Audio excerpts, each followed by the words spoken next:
Immigration lines are short. Your answer should be 2. Customs and immigration can catch you off guard. Say the wrong thing, and you could be flagged, delayed, or even denied entry. Welcome back to Park and Post. When you're traveling internationally, being well prepared makes all the difference. In this video, I'll guide you through the key questions you're almost guaranteed to encounter at immigration, no matter where you're headed. The best part? These strategies work worldwide, whether you're flying to the US, UK, Canada, Australia, or any other country. During immigration interviews, time is critical. Your best approach is to give brief, precise answers. Skip the long explanations. Immigration officers aren't there to hear your travel stories. They want quick, straightforward replies that help them move you through the process efficiently. Watch till the end as I reveal how to respond to the top immigration questions without overthinking or saying too much. Let's get into it. Question 1. May I see your passport? When an immigration officer asks to see your passport, it's essential to present it immediately and without hesitation. Your passport is not just a form of identification. It confirms your nationality, travel history, and legal status as a visitor. Responding with phrases like "here it is" or "here you go" in a calm and composed tone sets a cooperative tone for the interaction. Make sure your passport is kept in an easily accessible part of your carry-on, as rummaging through your luggage can cause unnecessary delays or raise concerns. Presenting it promptly shows that you're well prepared and respectful of the immigration process. Question 2. How long will you be staying? This question is asked to determine the length of your visit and whether it aligns with visa conditions or entry requirements. When answering, keep your response brief and precise. Statements like 1 week, 2 months, or a specific departure date are sufficient. There's no need to explain your entire travel itinerary or share personal stories. Immigration officers simply want to confirm that your travel plans fall within permitted limits. Providing a clear time frame also reassures them that you have a planned exit and no intention of overstaying your welcome. Question 3. What is the purpose of your visit? Immigration authorities need to know why you're entering their country, and your answer must align with the type of visa or entry status you're using. Whether you're visiting for tourism, business, or educational purposes, your response should be straightforward and consistent. Say things like, "I'm attending a business conference," "I'm here on vacation," or "I'm taking a short English course." Avoid vague responses or unnecessary details. Clearly stating your purpose helps immigration verify your eligibility for entry and reduces the chance of additional questioning or delays. Question 4. What do you do for a living? This question helps immigration officers assess your background and stability in your home country. When asked about your occupation, reply clearly and confidently. "I'm a teacher, I work in IT," or "I'm a student." This shows that you have responsibilities and reasons to return home after your visit. If you're unemployed, be honest but prepared to explain your previous employment or your current plans. Officers are looking for assurance that you are visiting temporarily and not attempting to migrate illegally. A well-prepared answer demonstrates credibility and transparency. Question 5. Are you traveling alone? Officers ask this to understand your travel context and determine if others may need to be processed with you. If you're traveling solo, a simple "yes, I'm traveling alone" will suffice. If you're with someone, state the relationship without naming them. "I'm with my sister," "I'm traveling with my partner," or "I'm here with my parents." This helps immigration officers understand who you're traveling with without violating anyone's privacy. Being honest and direct about your travel companions ensures smoother coordination, especially when customs or immigration screening involves groups or families. Question 6. Do you have any family here? This question is designed to determine whether you have any personal connections in the country you're visiting. If the answer is no, a simple "no, I don't" is sufficient and typically won't require follow-up. However, if you do have family living in the country, immigration officers may ask additional questions to verify your ties and intentions. You might say, yes, my cousin lives here, or my sister has been living here for 5 years. Be ready to provide information like their relationship to you, general location, or even their occupation, if asked.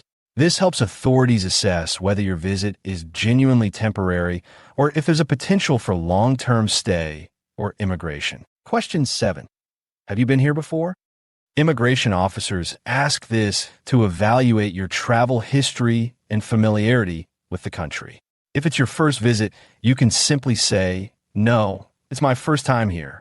However, if you've been to the country previously, provide a general idea of when, such as, "Yes, I visited last year for a conference." Officers may ask about the purpose of your previous trip to ensure consistency with your current travel plans. A clear and honest answer helps them build a more complete picture of your travel intentions and credibility, especially if your past visits were brief and lawful. Question 8. Do you have anything to declare? This question relates to customs regulations and is meant to identify if you're carrying items that are restricted, prohibited, or subject to taxes. These may include large sums of cash, certain food items, alcohol, tobacco, electronics, or luxury goods. If you're not carrying any such items, you can confidently say, "No, I don't have anything to declare." But if you are, be transparent and declare them honestly to avoid fines or penalties. Failing to declare dutiable or restricted items can result in confiscation or worse, legal trouble. Always check the customs guidelines of your destination before you travel. Question 9. Where will you be staying during your time here? This question helps immigration officers verify your accommodation plans and ensure that you're not entering the country without a clear place to stay. Be prepared to share your accommodation details, such as the name and address of your hotel, rental, or host. For example, "I'll be staying at the Pacific Hotel in Times Square" is a solid response. Officers may sometimes ask to see your booking confirmation, so keeping that document handy, printed or digital, is wise. If you're staying with family or friends, you should also be prepared to explain your relationship with them and where they live. This confirms your travel plans are well thought out. Question 10. Can I see your return ticket or onward travel arrangements?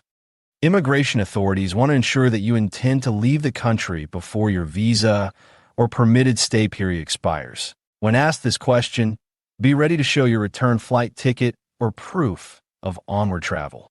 For example, "Yes, my return flight is on June 3rd, or "I have a connecting flight to Germany on April 20th. Having a physical or digital copy ready to provide shows that your trip is temporary and that you've made clear plans for departure. This reassures officials that you have no intent to overstay or remain in the country illegally. Question 11. Have you booked a return flight? This question is another way for immigration officers to confirm that you have plans to leave the country within the allowed time frame. A return ticket or proof of onward travel indicates that you're not planning to overstay your visa or remain in the country illegally. You can say, "Yes, I have a return flight booked for April 15th. If you haven't booked a return yet, but have an onward flight to another destination, make that clear. "I'm flying to Spain on May 1st. Always keep a copy of your booking confirmation easily accessible. A clear departure date helps establish your credibility and compliance with travel regulations. Question 12. How much money are you carrying? Officers ask this to ensure you can support yourself during your stay without relying on public assistance or engaging in unauthorized work. It's important to be honest and specific. "I have $2,000 in cash and access to additional funds via credit card." If someone else is financially supporting your trip, you should state that as well. "My parents are covering my expenses." Some countries have a minimum amount of money required per day of stay, so being able to show sufficient funds through cash, bank statements, or credit cards will demonstrate that you've planned responsibly. Question 13. Who is sponsoring your trip? If your travel expenses are being covered by someone else, whether a person, company, or institution, immigration officers will want to know who they are and what their relationship is to you. For example, "My employer is covering all costs for a work conference," or "My uncle is sponsoring my stay during my vacation." Be prepared to show a letter of sponsorship, especially for longer visits, study programs, or medical travel.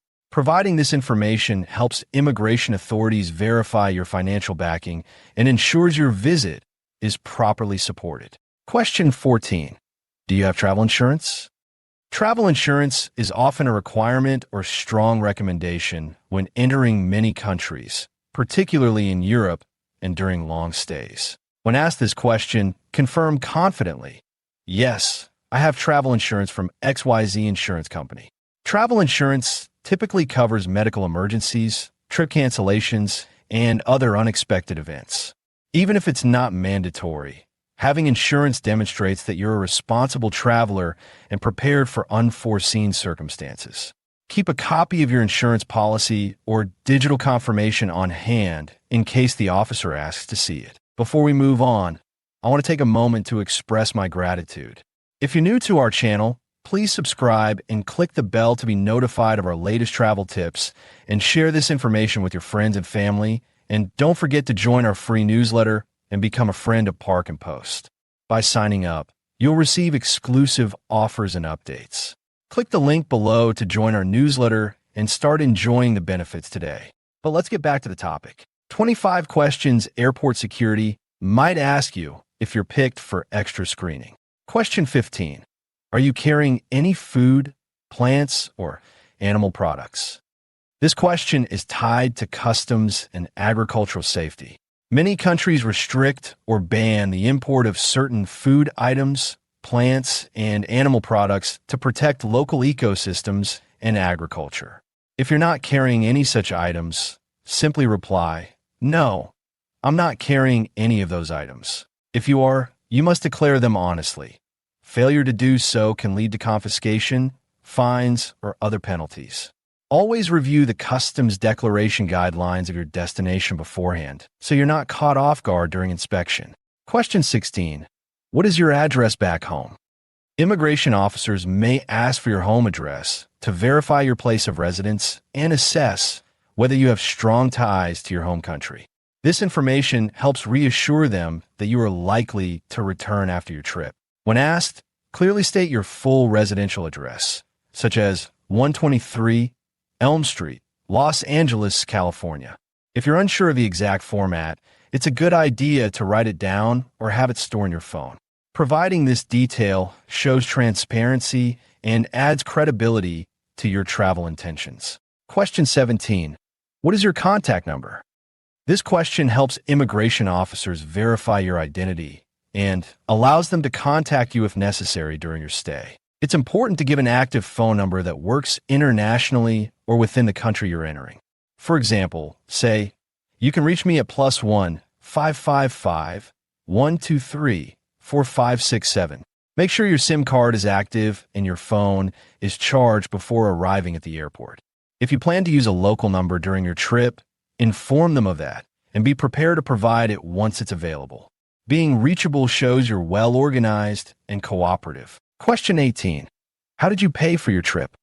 This question is intended to determine whether you have the financial means to support your journey and whether the funding source is legitimate.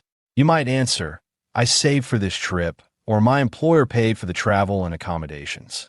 Immigration may ask for proof, especially for long stays, so be prepared with documentation like bank statements, employer letters, or receipts. Your ability to explain how you financed the trip reassures officials that your visit is planned and supported, not spontaneous or suspicious. Question 19. What's your itinerary during your stay? Officers ask this to ensure you have a plan and that your activities align with your visa or entry status.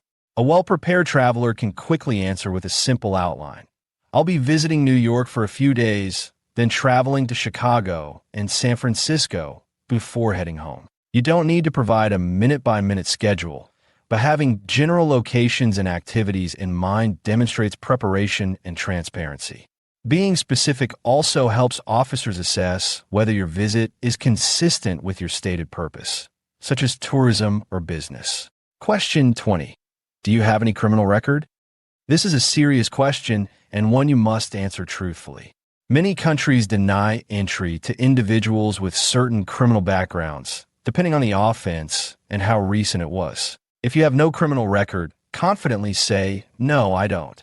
If you do, and your visa or entry permit requires disclosure of that history, it's best to be upfront. Lying can lead to immediate denial of entry or future bans. In some cases, previous offenses might not prevent entry, but failing to disclose them when required certainly can. Question 21. Do you plan to work while you're here? This question is especially important when entering on a tourist visa or visa-exempt status. Immigration officers need to confirm that you're not intending to work illegally during your stay. If you're visiting strictly for leisure, say, "No, I'm not here to work." If your visa permits employment, like a work visa or working holiday visa, be ready to explain the nature of your job and present supporting documents. Unauthorized work can lead to immediate deportation and long-term bans, so it's crucial to be clear and truthful about your intentions. Question 22. Who are you visiting here? When officers ask who you're visiting, they're trying to confirm your reason for travel and assess your ties within the country. Your response should include the relationship, but not necessarily the name for privacy. "I'm visiting my cousin," or "I'm staying with a friend I met during university." If you're staying with someone, be prepared to explain how you know them and where they live. Immigration may ask for contact details or even confirmation from the person hosting you, so have that information available in case it's needed. Question 23. How did you meet your host? This question follows up on your previous answer if you're staying with someone. Immigration officers may ask how long you've known the person and the nature of your relationship. For example, "We studied together at university," or "We've been family friends for years." They're trying to determine the legitimacy of your accommodation and whether you're being hosted by someone you actually know. Being honest about the connection and providing a brief but clear explanation shows consistency and builds trust with the officer. Question 24. Will you be leaving the country before your visa expires?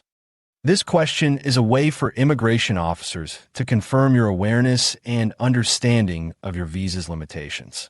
A confident and clear answer like, "Yes, I'll be leaving before my visa expires on June 10th," shows responsibility and respect for immigration rules. Make sure you know the exact terms of your visa, including the permitted duration of stay. If you don't know your expiration date, check it before your flight. Failing to comply with visa rules can lead to serious consequences, including being denied future entry. Question 25. Are you bringing gifts or items for someone? This question relates to customs declarations. Gifts and personal items brought for others may be subject to inspection, taxes, or restrictions depending on the country's laws. If you're carrying items for someone else, be honest. "Yes, I have clothes and toys for my nephew." Don't attempt to hide or downplay the contents of your luggage. Officers are trained to detect inconsistencies, and failing to declare gifts or valuable items can lead to fines or confiscation. Honesty here can save you a lot of trouble at customs. Now you're fully prepared to face immigration with confidence. No surprises, no stress. If you found this video helpful, don't forget to like, subscribe, and hit the bell icon so you never miss our travel tips. And hey, share this video with a friend who's flying soon. You could save them a world of trouble. Thanks for watching. Safe travels, and I'll see you in the next video.